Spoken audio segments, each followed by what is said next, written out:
My name's Hashveenah. Today I'm discussing vegetation community response to black ash decline in the Lake Simcoe watershed.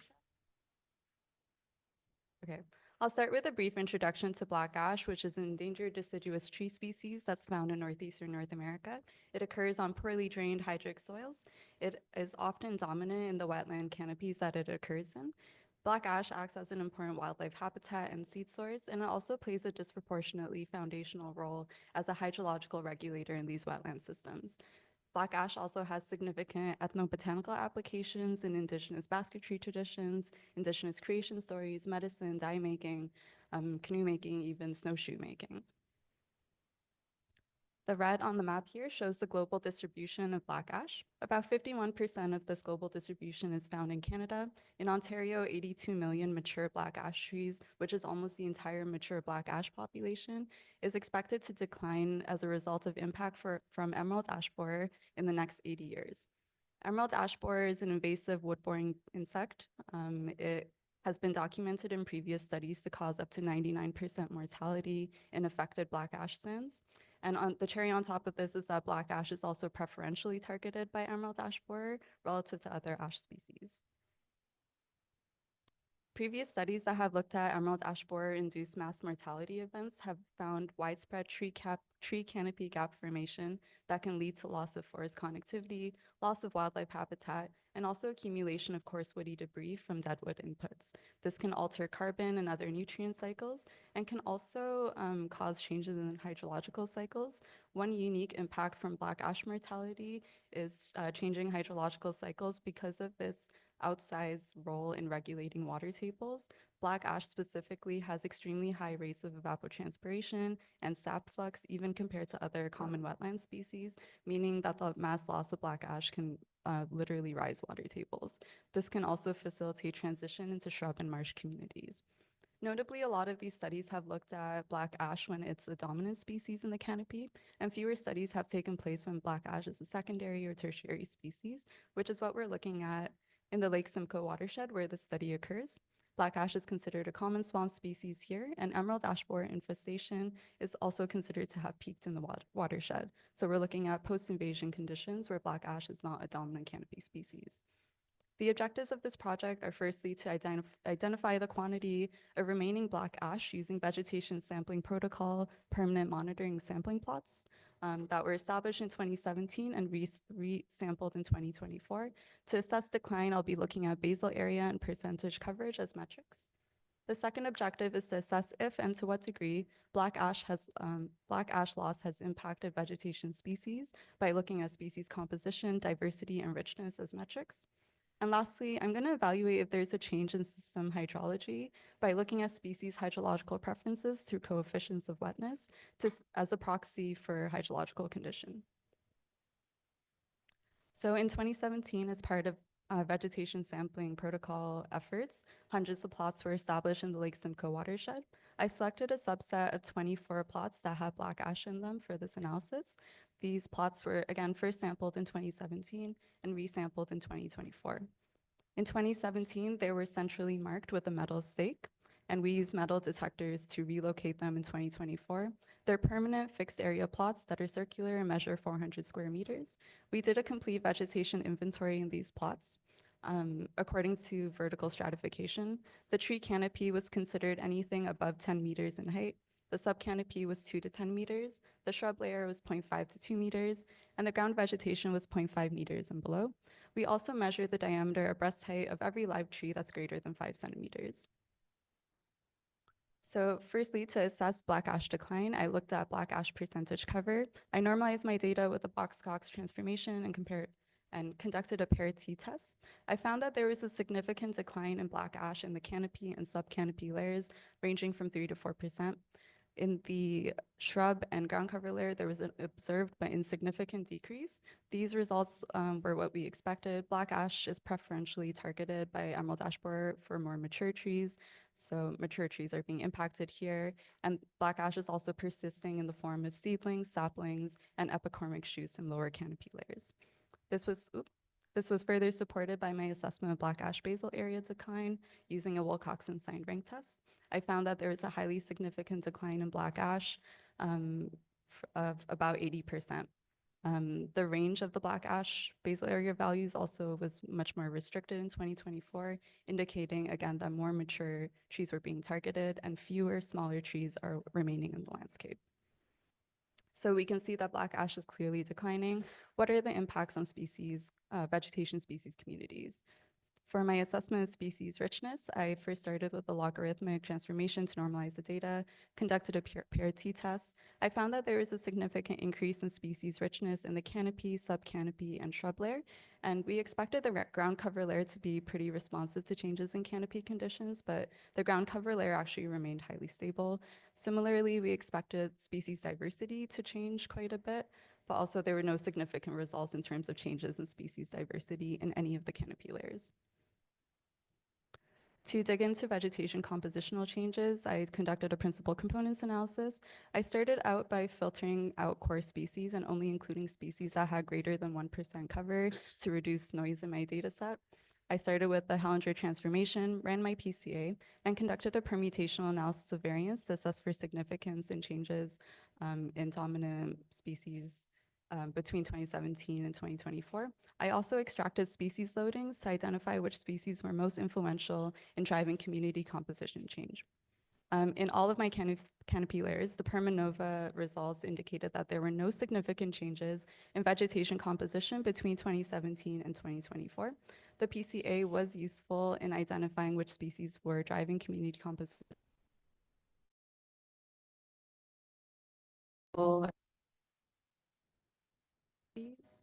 In the subcanopy, it was a bit more varied. We saw white cedar, red maple, balsam fir, American elm, and black ash being influential. In the shrub layer, buckthorn and white cedar were both influential in defining unique vegetation communities, as well as a more mixed assemblage of black ash, green ash, American elm, balsam fir. And the ground cover layer was the most dynamic and variable community with species such as sensitive fern, common jewelweed, Carex pedunculata, or longstalk sedge, buckthorn, all playing a role. Lastly, for my assessment of hydrological change, I looked at coefficients of wetness as defined by Oldham et al. In 1995. This is a scale that ranges from -5 to +5. -5 corresponds with obligate wetland communities. So these are species that must occur in wetland conditions and natural conditions, and +5 corresponds with obligate upland communities. So I assigned coefficients of wetness to species that occurred in the ground cover layer. I ran a Wilcoxon sign rank test, and I found that there was a very nearly significant decline in the median wetness index from -0.7 to -1.4, indicating that there is somewhat of a wetting trend occurring. I broke this down further by looking at changes in relative mean abundance per wetness category using a Wilcoxon sign rank test. And I found that there was a significant increase in obligate wetland species. So there was about a 15% increase in the relative abundance of obligate wetland species, which are species that must occur in wet conditions. You can also see broadly that there's a general trend where there's an increase in relative abundance of wetter wetness categories and a decline in abundance in drier wetness categories, meaning that there's a general trend where facultative upland species plots are becoming more wet over time. So that was a lot of results. And in summary, we saw that there was a decline in black ash in the canopy and subcanopy. It's persisting in lower canopy layers. Even though we are seeing a loss of black ash, there is pretty stable species richness in the ground cover, stable species diversity, and stable species composition.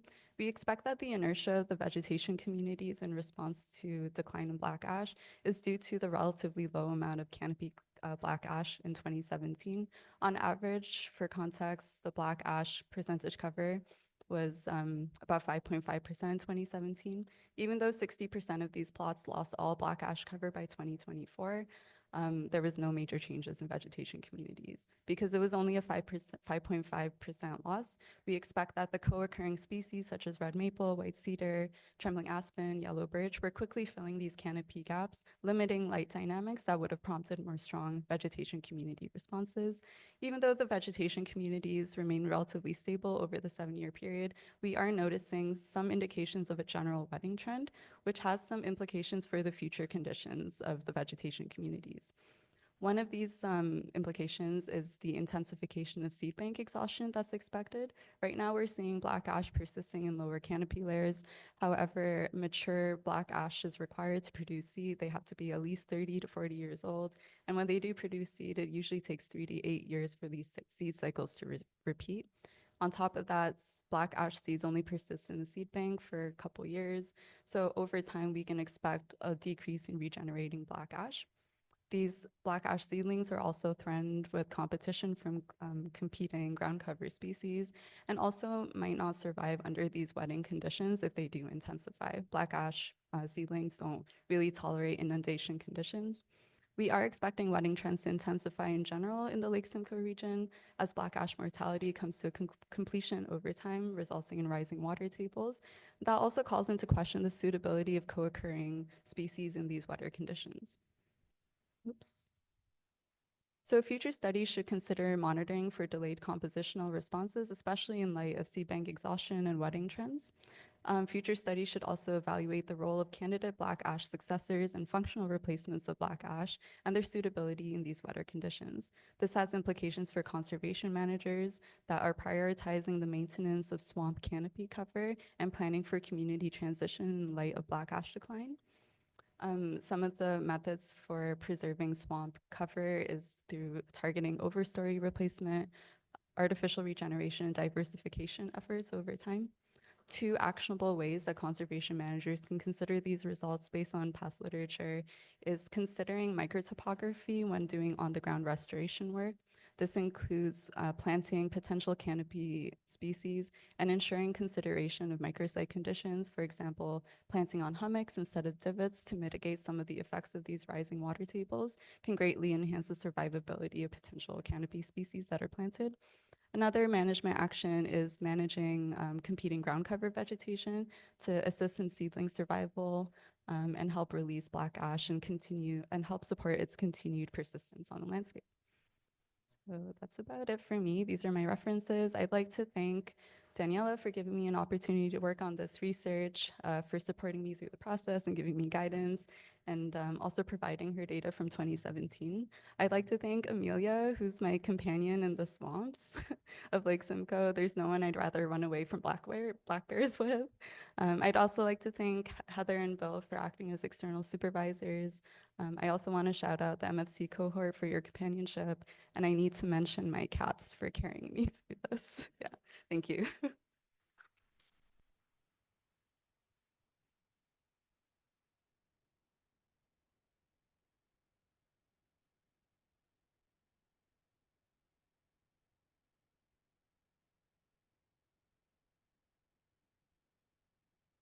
Can I get this? Yeah, you can. Okay. Is that good? All right. Excellent. Thank you. All right. So I'm gonna just ask the external supervisors online, Bill or Heather, if you have any questions for Hashveenah, if you could start us off. Oh, sorry. I didn't realize you were in person. Hi.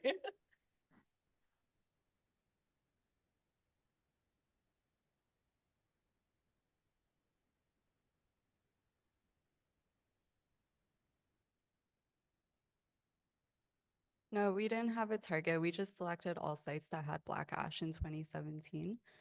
So that is an asterisk on this study, is that we don't have a snapshot of what black ash initial conditions were like before 2017, because that's when monitoring began. So there's a potential that the effects that we're seeing, including the hydrological effects, are delayed responses from even more intensive black ash loss over time. And past studies showed that those rising water tables that are seen usually only occur when there's a greater than 20% loss in black ash canopy. So we are seeing it theoretically with only a 5.5% decline, but this could reflect more intensive decline before the 2017 conditions. No, I'm not quite sure. Sorry. I don't know if Danijela, if you know.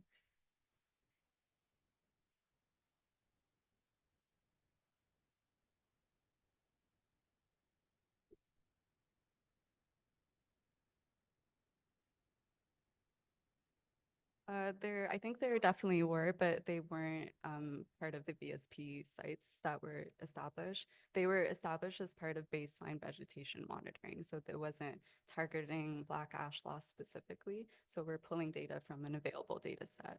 Yeah. Yeah. Welcome. Okay, thank you. Bill, who is online, I think. Okay.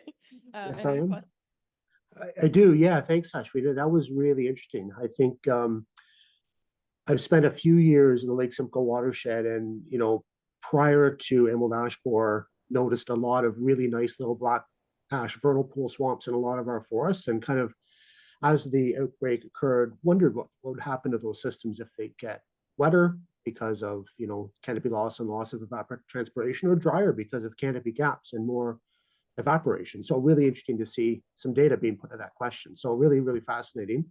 And I do have a couple of questions along that line, and you've touched on a couple of them already in your kind of summary slides. But just, I guess to start with, you're looking at 2017 to 2024, so it's a gap of 7 years, which really isn't a very long time in kind of ecological time frame. So I'm just wondering if you can expand upon your thoughts around what might happen in the future if these sites might get wetter or drier.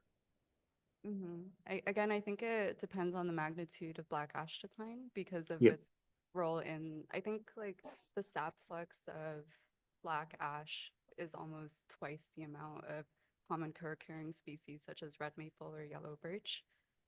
So the more black ash you're losing, the more intensive the effects are going to be. In these systems where black ash isn't dominant, so we're seeing succession or canopy gaps being covered by species such as red maple, yellow birch. Those species can tolerate wet conditions, but I think it also depends on the localized impact on that specific plot because there's other precipitation and land use changes that will influence independent hydrological change. So in the areas where we're expecting more intensive water table rising, you can probably expect long-term decline even in wetland species such as red maple and yellow birch. And that can increase your canopy gaps, it can increase your water tables, and it might cause a transition into more thickety, marshy communities. We were seeing species like gray alder and buckthorn overtaking.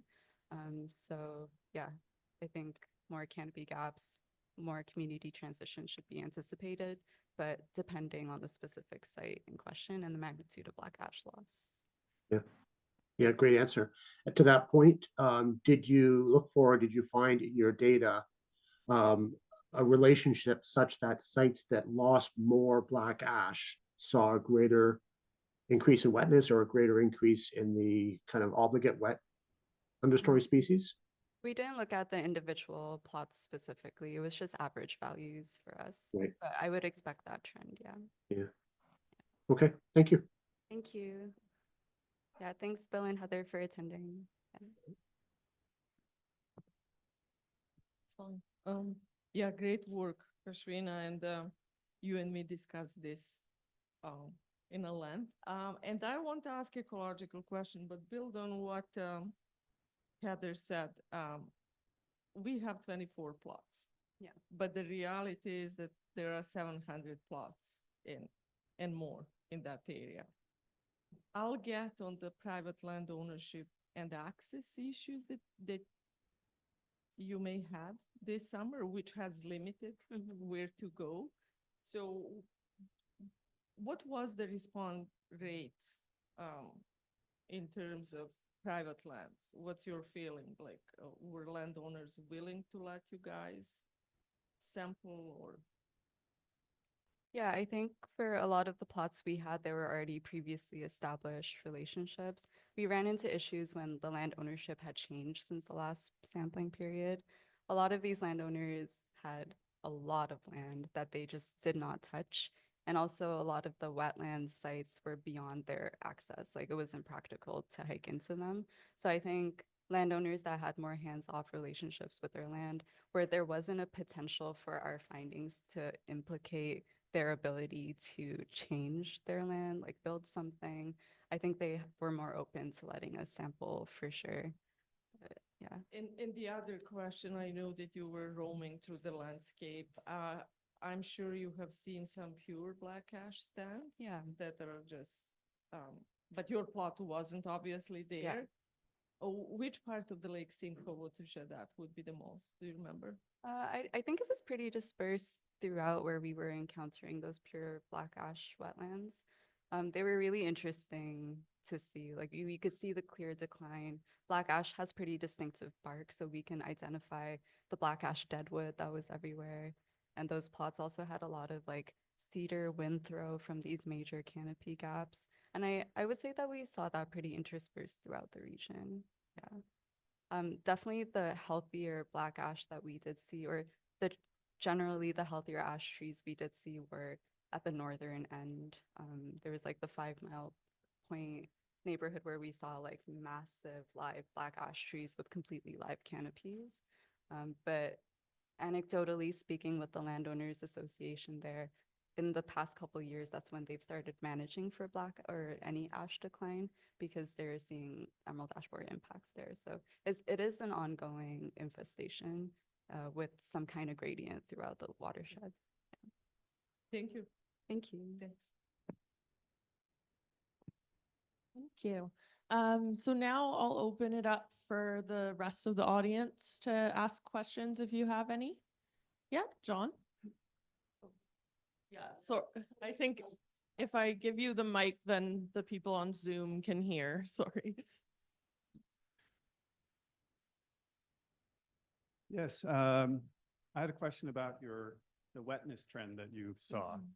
I was just wondering, to what extent is that driven mostly by more understory species? So in Yeah. particular, whether if you just looked at the tree species, which might replace the ash, would you see the opposite trend? Yeah, so the wetness evaluation was only looking at ground cover species. Oh, it was only. Yeah, okay. because we expected, like in the time frame that we're looking at, that the tree species wouldn't have really had a response by then. And if they were, we would probably see it in the ground cover as different species are emerging. All right, thank you. Welcome. Any other questions?